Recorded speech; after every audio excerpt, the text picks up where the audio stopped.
처녀에 대하여는 내가 주께 받은 계명이 없으되 주의 자비하심을 받아서 충성스러운 자가 된 내가 의견을 말하노니 내 생각에는 이것이 좋으니 곧 임박한 환난으로 말미암아 사람이 그냥 지내는 것이 좋으니라. 내가 아내에게 매였느냐 노이기를 구하지 말며 아내에게서 노였느냐 아내를 구하지 말라. 그러나 장가가도 죄지는 것이 아니요 처녀가 시집가도 죄지는 것이 아니로되 이런 이들은 육신의 고난이 있으리니 나는 너희를 아끼노라. 형제들아, 내가 이 말을 하노니 그때가 단축하여진 고로 이후부터 안에 있는 자들은 없는 자같이 하며 우는 자들은 울지 않는 자같이 하며 기쁜 자들은 기쁘지 않은 자같이 하며 매매하는 자들은 없는 자같이 하며 세상 물건을 쓰는 자들은 다 쓰지 못하는 자같이 하라. 이 세상의 외형은 지나감이니라.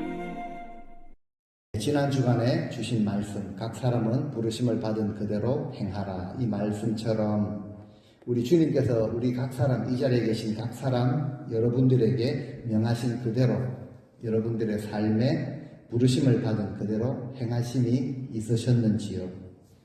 삶 속에서 혹시라도 하나님이 원하지 않으셨던 어떤 다른 일 또는 엉뚱한 일, 엉뚱한 말을 하셨다면은 그것이 나의 부르심이었는가라는 것을 우리는 주님 앞에 나올 때마다 깊이 묵상해 볼 필요가 있습니다. 오늘 본문에서 다시 바울은 가정과 결혼의 문제로 돌아와서 여러 가지 권면을 주십니다. 바울의 모습을 가만히 생각을 해보면은 때로는 선생님처럼 때로는 의사처럼 오늘 본문에서는 훌륭한 상담자처럼 조목조목 결혼 생활의 폭이 얼마나 넓습니까? 모든 부분에서 지침을 주시는 것으로 느껴집니다. 오늘은 어떤 부분에서 말하는가? 이제 7장, 이제 오늘 25절부터 사실은 이 40절까지, 끝까지 보면은 이제, 처녀와 과부들에 대해서 말씀을 하십니다. 근데 오늘 또 말씀을 준비하다 보니까 31절까지만 나누도록 그렇게 하겠습니다. 처녀들에 대한 그 말씀 역시 그 시대와 상황 속에서 해석이 되어져야 하는 그런 내용입니다. 처녀들만 있습니까? 뭐 노총각들도 있고요. 과부들만 있는 것도 아니죠. 호레비도 있습니다.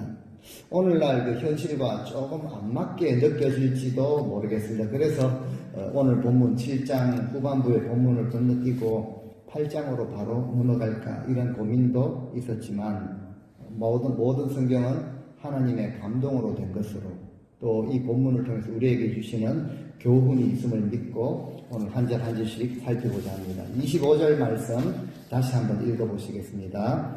처녀에 대하여는 내가 주께 받은 계명이 없으되 주의 자비하심을 받아서 충성스러운 자가 된 내가 의견을 말하노니. 먼저 나타나는 단어가 처녀라는 단어입니다. 결혼을 하지 않는 모든 여성들을 가리키는 그 단어가 아니라 이 처녀라는 단어는 약혼을 한 상태에서 아직 성경에는 정혼이라는 표현을 하는데요. 약혼을 한 상태에서 아직 결혼까지 하지 않는 그런 여성을 처녀라고 이렇게 말합니다. 약혼하고 그 약혼한 처녀들에게 있어서는 그 다음 순서가 무엇입니까? 날을 잡아서 이제 결혼을 하는 것이죠. 이것이 당연한 순서입니다. 그런데 바울이 어떤 말을 하는가 하면은 처녀들에 대해서는 내가 특별히 주께 받은 명령은 없지만 주님의 자비하심을 입은 사람으로서 여러분들에게 내 의견, 믿을 만한, 신뢰할 만한 의견을 하나 제시합니다. 상당히 바울이 조심스러운 자세를 취하고 있습니다. 바울이 누굽니까? 신약 성경의 절반 정도를 기록한 대사도라고 우리는 이렇게 부릅니다. 그 자신이 가지고 있는 사도적 권위나 자신만만한 믿음을, 담대함을 가지고 그렇게 말하는 것이 아니라 주께 받은 그 계명을 강조하지 않고요. 주님의 자비하심, 자신의 또 신실한 양심을 가지고 조심스럽게 권면하죠. 의견을 말하고 있습니다. 이것이 뭐 바울의 의견이냐 또 성경의 주님의 말씀이냐 이런 것을 생각하기 전에 저희가 먼저 살필 것은 참 이런 바울의 얼마나 성숙한 믿음의 자세입니까? 이런 믿음의 자세가 참 필요하다. 그죠? 자신만만하게 내가 대사도라고 권위를 가지고 이렇게 말하는 것이 아니라 조심스럽게 충성스러운 자가 된 내가 조심스럽게 믿을 만한 의견을 제시한다라고 말하고 있죠. 예. 그래서 26절에 보면 어떤 의견을 말합니까? 내 생각에는 이것이 좋으니, 그죠? 내 생각에는 이것이 좋다. 곧 임박한 환난으로 말미암아 사람이 그냥 지내는 것이 좋은 것이다. 더 좋은 것이다. 곧 닥쳐올 이 환난을 생각한다면은 바울이 생각하기에는 사람이 그냥 지내는 것이 좋다. 요즘 표현으로 하자면요, 자매님 약혼을 하셨네요. 하지만 지금은 환난의 날이 임박했는데 그냥 독신으로 지내는 것이 좋겠습니다. 사실 이런 말 우리가 함부로 하기가 어렵습니다. 또 해서도 안 되죠. 특히 우리 한민족에게서 결혼이라는 것은 우리가 일륜지 대사라고 이렇게 부릅니다. 어쨌든 중신을 잘 쓰고 연결해 주어서 결혼까지 하게 하고 또 뭐 옷을 한 벌 얻어 입고 이런 것이 우리 민족의 인지 상정인 것 같습니다. 근데 바울은요, 왜 이런 말을 합니까? 왜 사람이 그냥 지내는 것이 좋으니라 라고 하는가? 그 앞에 보면은 이런 표현이 있죠. 무엇으로 말미암아 되어 있습니까? 임박한 환난으로 말미암아. 그러니까 환난이 임박했다라는 것이죠. 그런데 임박한 환난이라는 이 표현을 헬라 원어를 찾아보니까요, 환난, 임박한 환난 이런 의미도 조금 있기는 한데 더 큰 의미는 지금 반드시 우리에게 필요한 것이라는 이 의미가 더 강합니다. 종합해서 한번 설명을 풀어보면요, 환난이 지금 임박했는데 내가 보니까 약혼한 상태입니다.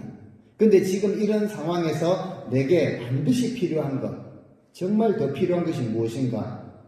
결혼을 하려고 신랑을 위해서 마음을 빼앗기며 그 결혼식을 위해서 마음을 빼앗기며 온통 거기에 신경을 쓰는 것보다 현재 상태 그대로 지내는 것이 좋다고 생각합니다. 라는 것이 바울의 표현이죠.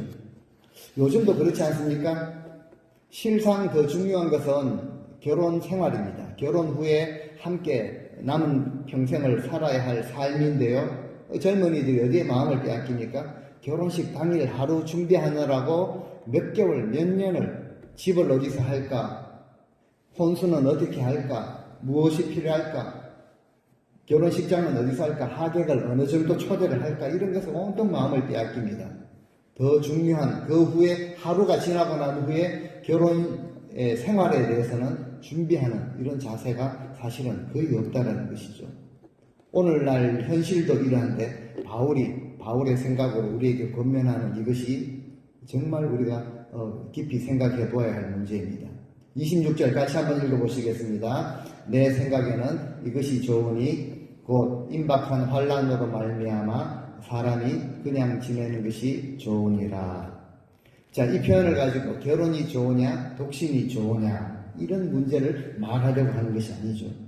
지금 큰 환난이 임박했고 주님 오실 날이 가까웠는데 지금 가만히 보니까 우리에게 반드시 더욱 필요한 삶의 자세가 무엇이냐 이것을 바울이 말해주는 것이죠.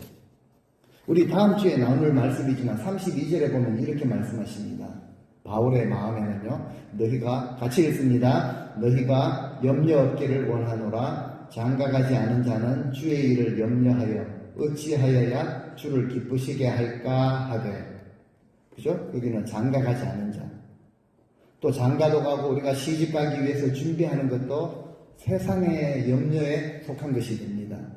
그래서 우리 성도들은, 하나님의 백성들은 주의 일을 염려하고 어떻게 하면 우리가 주님을 기쁘시게 할까라는 이것에 더 중요한 이것에 우리 마음을 더욱 기울여야 할 때라는 것이죠. 임박한 환란이 임박했다면은 사람이 더욱 우리 가운데 필요한 것이 뭔가, 우리 마음에 두어야 할 것이 뭔가, 주님을 기쁘시게 하는 삶을 살기 위해서 독신으로 지내는 것이 더 좋은데, 그렇다고 해서 보니까 이미 나는 장가도 갔고 시집도 갔다. 그래서 이것은 물릴 수가 없는 것이다. 그래서 27절에 오늘 본문 27절에는 이렇게 말합니다. 네가 아내에게 매였느냐 노이기를 구하지 말고 아내에게서 노였느냐 아내를 구하지 말라. 환란이 임박한 지금 더욱 필요한 것에 마음을 두고 그냥 혼자 지내는 것이 좋다고 생각하지만 이미 결혼한 자들, 결혼한 상태이지만 환란을 더욱 잘 견뎌야 하지 않겠느냐.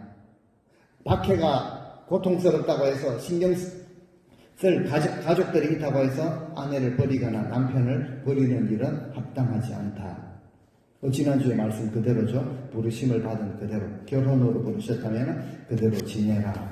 바울이 더 중요한 말씀을 우리에게 주셨습니다. 결혼으로 부르셨다면 또 가정을 이루었다면 부르심 받은 그대로 지내라라는 것이죠. 혹 둘 중에 갈등이 생긴다면 더 좋은 것을 택해야 하는 것이죠. 사람이 그냥 지내는 것이 더 좋으니라. 좋은 것을 선택하라는 것입니다. 둘 중에 하나를 비교해보고 더 좋은 것을 취하려고 하면은 사실은 둘 다 알아야 하는 것이죠. 장점을 우리 인간적으로 생각할 때도 장점을 잘 생각해 보아야 합니다. 유익을 잘 따져 보아야 하죠.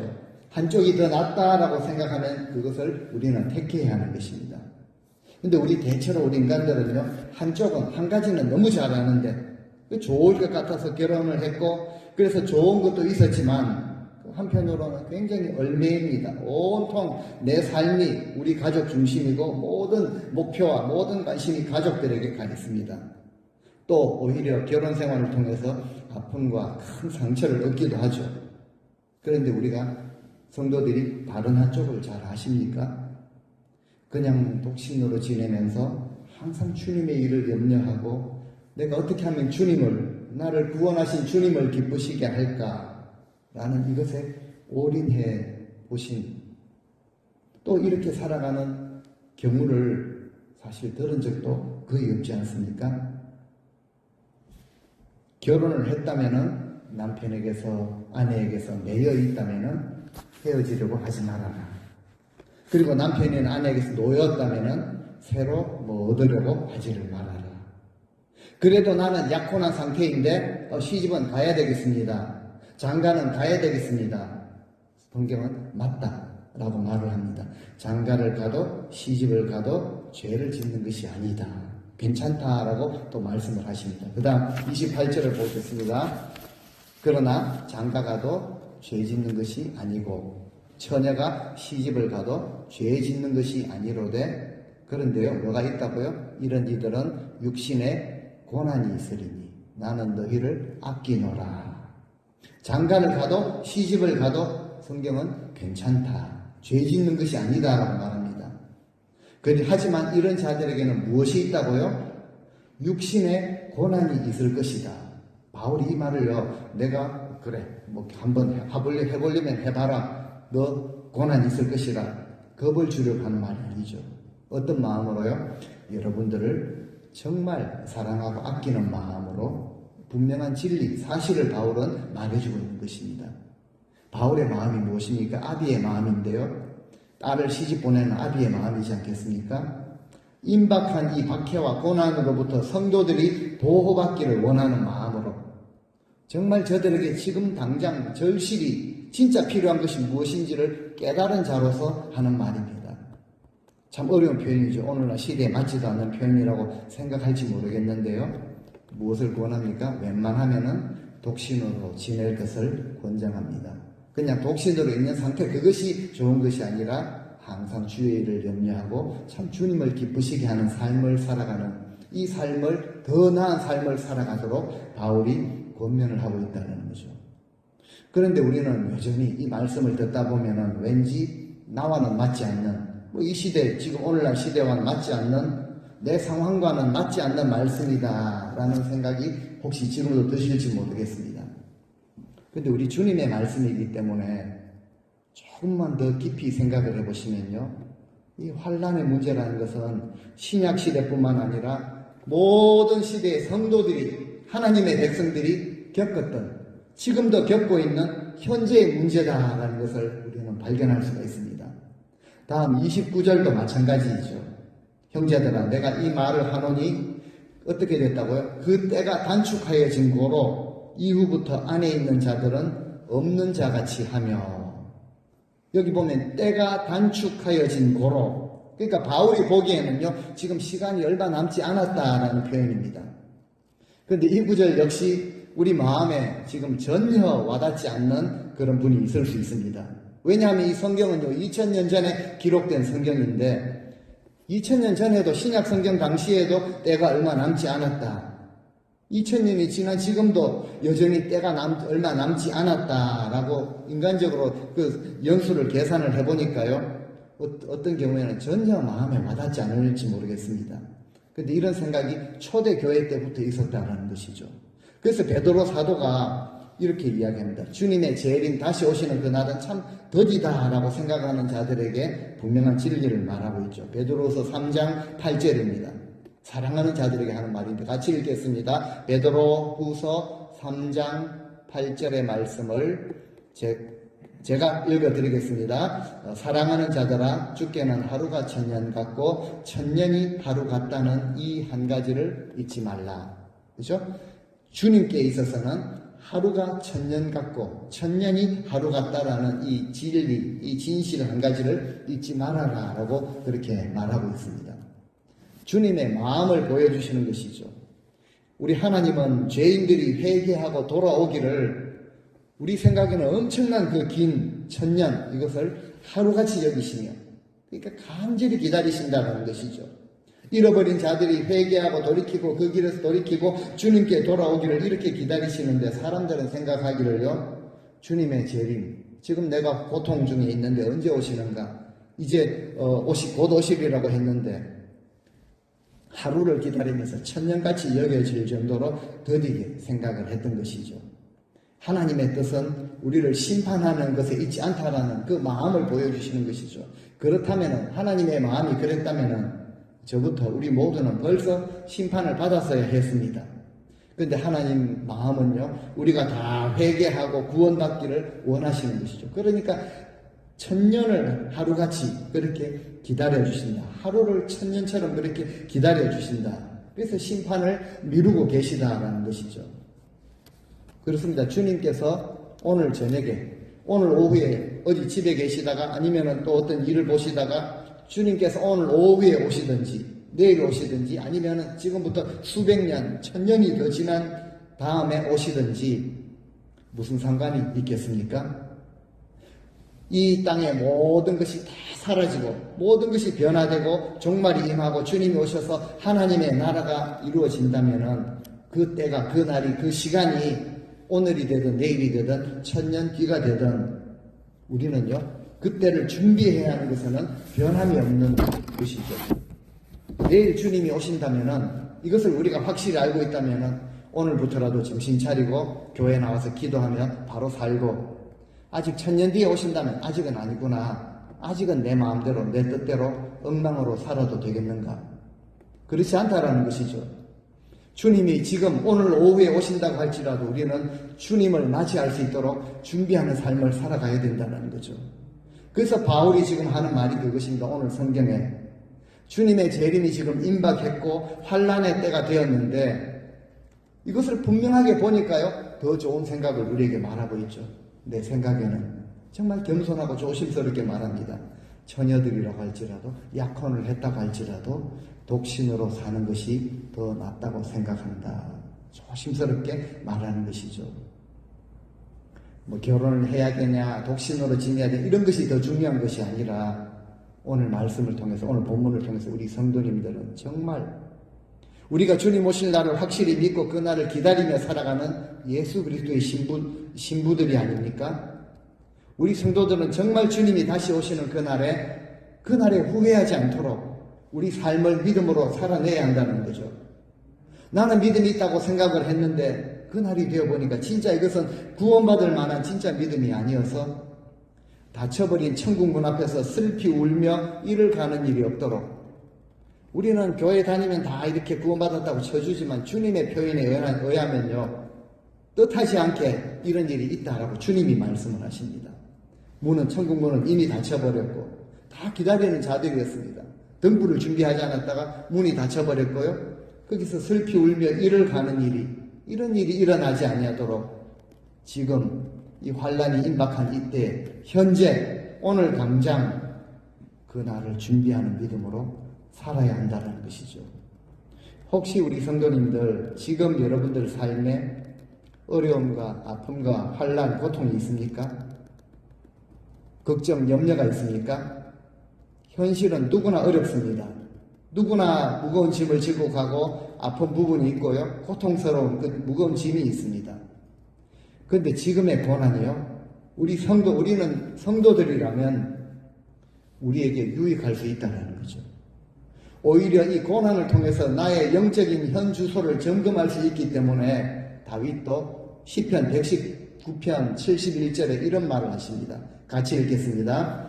고난 당한 것이 내게 유익이라. 이로 말미암아 내가 주의 율례들을 배우게 되었나이다. 고난 통해서 주의 율례를 배우게 되었기 때문에 이것이 내게 유익이 되었다라고 다윗이 고백을 합니다. 여러분들 정말 억울한 일이 무엇인지 아십니까? 누구나 다 당하는 고난이죠. 하나님이 누구에게나 허락하시는 고난인데요.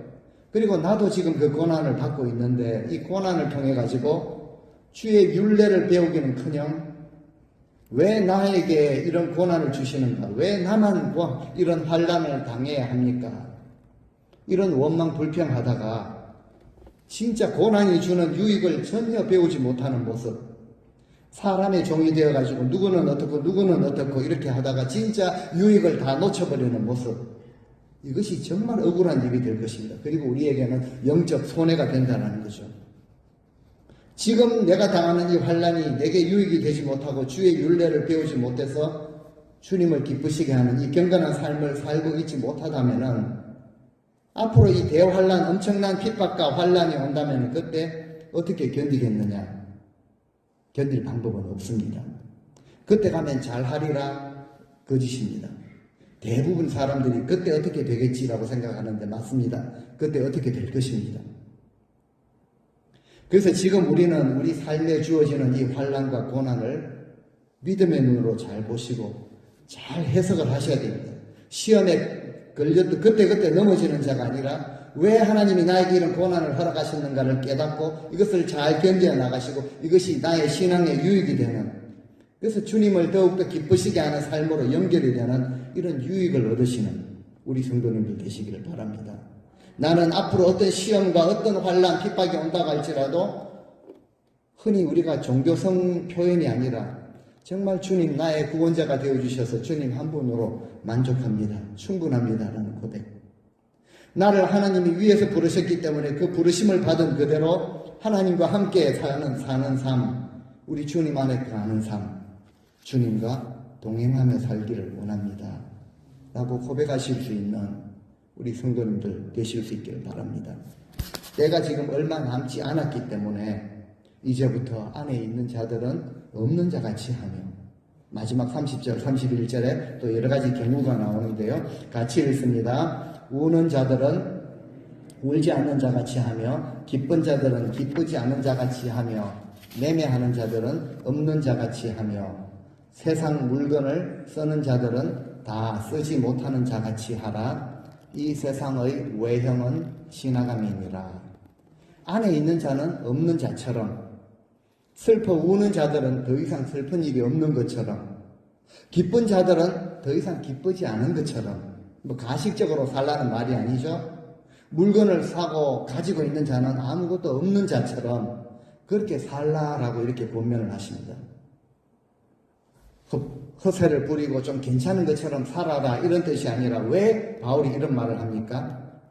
제일 마지막에 나오죠. 이 세상의 현재의 지금 이 모습은 다 지나가고 있기 때문이라 라는 이 진리를, 엄청난 진리를 우리에게 보여주고 계십니다. 진리인데요, 우리가 전혀 잘 깨닫지 못하는, 우리가 지금 눈으로 보는 모든 형체들, 모든 일어나는 주위에 일어나는 모든 현상들은요, 이것을 전부 실상으로 보고 살고 있다는 거죠. 그런데 성경은 말합니다. 다 허상이고 다 지나가는 것이다. 눈에 보인다고 해서, 손에 잡고 있다고 해서 이것이 실체가 아니라 다 살아가고 지나가게 되는 허상들이다 라고 말합니다. 근데 가만히 보니까 세상 사람들도 이거 하나는 깨달은 것 같더라고요. 그래서 이 가요를 가끔씩 들을 때요, 노래 가사를 보면요, 인생 무상에 대해서 그렇게 참 많이 노래를 합니다. 구체적인 표현은 다 기억이 나지 않아도 그런 표현들이 꽤 있는 것 같습니다. 그렇습니다. 사람이 죽을 때가 되면 그 생각하기가 싫은 것이죠. 근데 우리는 눈앞에 다가온 분명한 실상입니다. 누구나 가는 길을 다 가야 되죠. 죽을 때가 되면, 즉 다시 말해서 이 세상의 허상이 다 지나고 진짜 영원한 그 실상이 우리 눈앞에 오게 되면요, 그때 눈이 떠여집니다. 가장 중요한 것이 무엇인지 그때 바로 보게 되는 것 같더라고요. 지금 우리가 아웅다웅하는 그런 마음, 이 상한 감정, 내 뜻대로 내가 바라는 대로 되어지지 않는다고 해서 조급해하는 이런 모습들이 그때 되니까요, 남아있지를 않습니다. 모두 다 사라지더라고요. 미운 감정도 사라지고 아웅다웅 조바심을 가졌던 마음도 찾아볼 수가 없습니다. 죽음이라는 실상이 눈앞에 오게 되니까요, 다 바뀌더라고요. 그런데 우리 믿음의 사람들은 보니까 특징이 있습니다. 공통점이 있습니다. 얼굴이 평안합니다. 실제 이제 주님을 만날 그것을 눈에 앞에 두고 있으니까요, 주님을 바라보게 되고 마음에 주님의 나라를 그리게 되더라고요. 이 세상에 우리에게 중요한 일이 참 많습니다. 남편과 아내로 부부로 사는 것, 자녀들을 양육하며 손주들 세대를 보며 이것저것 누리는 이 삶도 중요하겠지만요, 마지막 때가 되면은 가장 중요한 것, 가장 소중한 문제가 있게 되다라는 것을 보게 되는 것입니다. 그래서 우리가 무엇을 사고 무엇을 이루고 무엇을 가지고 무엇이 내 뜻대로 되어지고 이 땅에서는 중요하겠지만요, 마지막 날이 되면은 아무런 의미가 없습니다. 그래서 오늘 성경도 말하죠. 이 세상의 그 외형, 껍데기는 다 지나간다. 그것이 물질이든지 내 만족이든지 성공이든지 권세, 권력이 되었든지 내가 누리고 있는 지위나 자리가 되었든지 마지막이 되면요, 이런 것 없어도 되는 것들입니다. 진짜 중요한 것, 이제 내 영혼이 어디로 가게 될 것인가. 진짜 소중하고 중요한 것을 딱 실상을 눈앞에 두게 되니까 깨닫게 되는 그런 공통점이 있더라는 것이죠. 그런데 그때 가서 가장 중요한 것 깨달았다고 해서 그거 붙들고 이루려고 해도 이미 때가 너무 늦어버린 것도 보게 됩니다. 그래서 바울이 말하죠. 지금 현재 나에게 가장 필요한 삶의 자세가 무엇인가? 지금 오늘 나에게 소중한 것이 무엇인가? 내가 주님을 위해서 사는 것, 주님의 부르심을 받은 그대로 사는 것, 그리고 실상이 되는 영원한 하나님의 나라를 위해서 사는 것, 이것이 가장 중요하다는 것을 바울이 우리에게 전해주는 것이죠. 육신보다, 물질보다 영혼, 생명을 더 소중하게 생각하고 그렇게 대하며 사는 것. 내 지독한 자아가 죽고 내 안에 예수님이 살아계시는 삶, 그렇게 소중한 것이죠. 마지막에 가서야 그것이 그렇게 중요하다는 것을 깨닫게 되면 그때는 이미 늦었을지 모릅니다. 후회하게 될지도 모릅니다. 지금 오늘 우리의 영의 눈이 떠여집니다. 이것이 매우 중요한 문제입니다. 그래서 바울이 에베소 교회 성도들을 위해서 기도할 때 이렇게 기도하죠. 너희 마음의 눈을 밝히사 소중한 실상이 되는 중요한 것들을 보게 하소서라고 기도드렸죠. 이 말씀을 같이 한번 읽어보고 말씀을 맺도록 하겠습니다. 에베소서 1장 17절, 18절, 19절 몇 주 전에 수요일 저녁에도 나눴고요. 이 기도 제목을 가지고 다니시면서 가정을 위해서, 자녀를 위해서 그렇게 기도하시도록 권면을 드렸는데 오늘 같이 한번 읽어보시겠습니다. 우리 주 예수 그리스도의 하나님, 영광의 아버지께서 지혜와 계시의 영을 너희에게 주사 하나님을 알게 하시고 너희 마음의 눈을 밝히사 그의 부르심의 소망이 무엇이며 성도 안에서 그 기업의 영광의 풍성함이 무엇이며 그의 힘의 위력으로 역사하심을 따라 믿는 우리에게 베푸신 능력의 지극히 크심이 어떠한 것을 너희로 알게 하시기를 구하노라. 아멘. 하나님께서 우리 마음의 눈, 육신의 눈은요, 나이 들면서 백내장, 녹내장도 앓고 흐려집니다. 시력이 약해집니다. 육신의 눈이 아니라 하나님이 우리의 마음의 눈, 영의 눈을 밝혀주셔서 우리가 꼭 보아야 할 실상 세 가지를 이야기를 하십니다. 부르심이 나오죠, 먼저는. 부르심의 소망이 무엇인지, 그리고 우리에게 허락하신 이 기업의 그 영광, 얼마나 그 아름다운 것인지 그 기업의 영광의 풍성함을, 그리고 우리에게 베푸신 그 믿는 우리에게 베푸신 능력이 지극히 크다라는 이것을 알도록 바울이 기도하고 있죠. 성도들이 하는 사업마다 잘 되고 건강해서 정말 주의 큰 일을, 큰 것을 지어드리는 이런 것을 위해 기도하고 있지 않습니다. 오늘 이 자리에 우리 성도님들 이 세 가지를 알고 계십니까? 우리를 부르신 그 부르심의 소망이 있다라는 것, 우리에게 주실 그 기업의 영광이 크다라는 것, 믿는 우리에게 베푸신 능력이 지극히 크다라는 이 사실을 알고 계시고 이것을 깨닫고 계시고 이것을 잘 누리고 계신가요?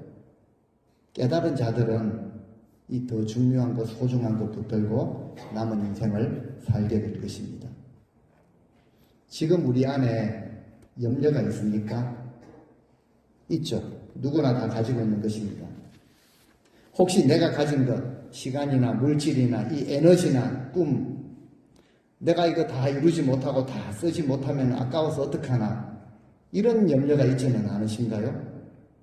성경은 분명하게 진실을 말합니다. 이거 다 사라지는 것이다. 이 세상의 외형은 모두 지나가는 것이다.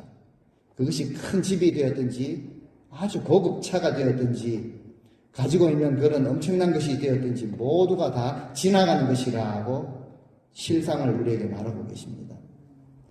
우리의 염려와 근심, 두려움, 이 어려움, 이런 것들이 다 우리 지금 상황 때문에 오는 것이니까 가만히 생각하면 아니라는 것이죠. 우리 자신의 문제죠. 우리가 무엇을 믿고 바라고 추구하고 무엇을 붙들고 있는가, 우리 믿음의 문제라는 것입니다.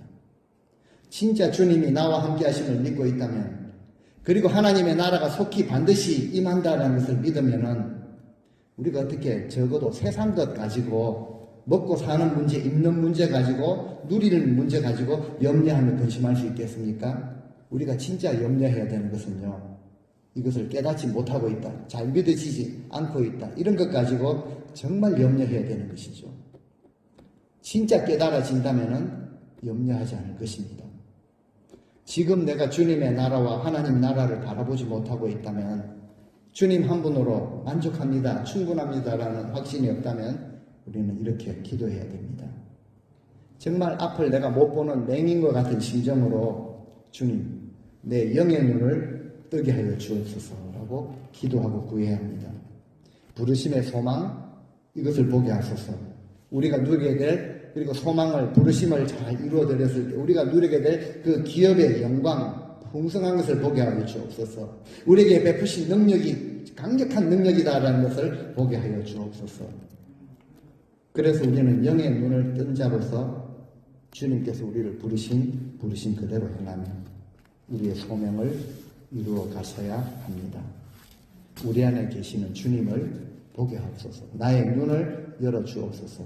좀 보는 것 같았지만요, 늘 그냥 허상만 바라보는 이런 삶이 아니라 믿음의 실체가 되시는 주님을 바라볼 수 있도록 우리가 진심으로 구하면 성령께서 우리의 눈을 조금씩 열어주실 것입니다. 그 기쁨이죠.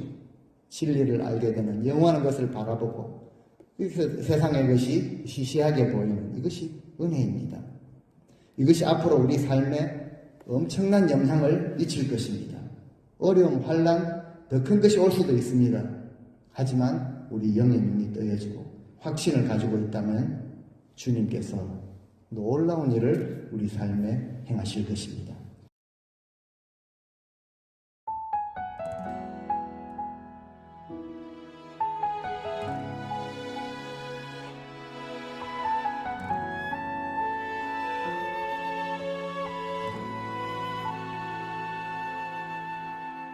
이 세상을 살아가는 동안에 나의 힘을 의지할 수 없으니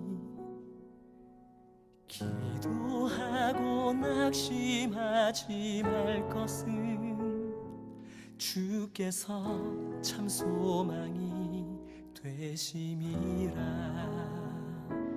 하나님의 꿈이 나의 비전이 되고 예수님의 성품이 나의 인격이 되고 성령님의 권능이 나의 능력이 되길 원하고 바라고 기도합니다.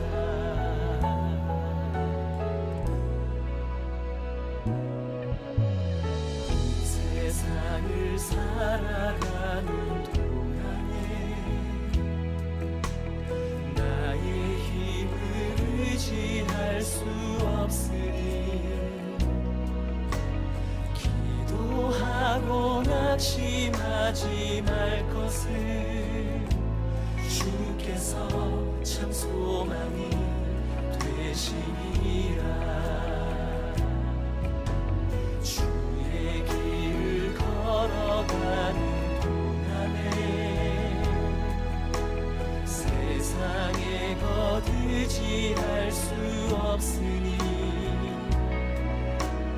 감사하고 낙심하지 말 것을 주께서 참 기쁨이 되시니라. 하나님의 꿈이 나의 비전이 되고 예수님의 성품이 나의 인격이 되고 성령님의 권능이 나의 능력이 되길 원하고 바라고 기도합니다.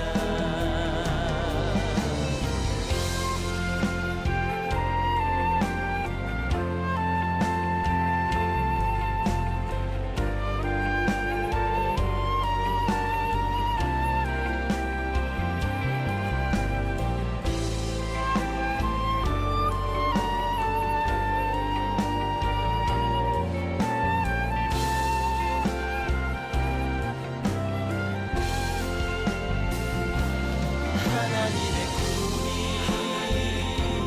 나의 비전이 되고 예수님의 성품이 나의 인격이 되고 성령님의 권능이 나의 능력이 되길 원하고 바라고 기도합니다.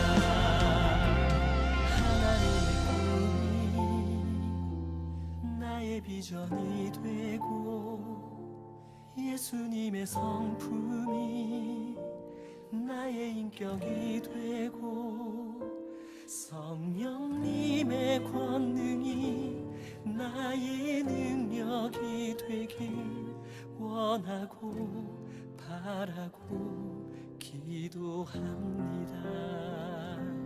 하나님의 꿈이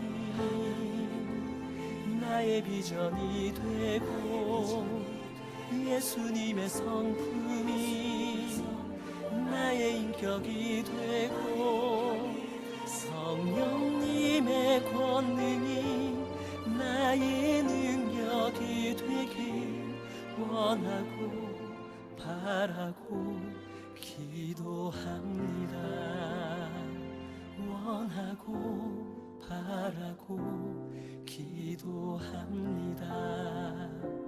원하고 바라고 기도합니다.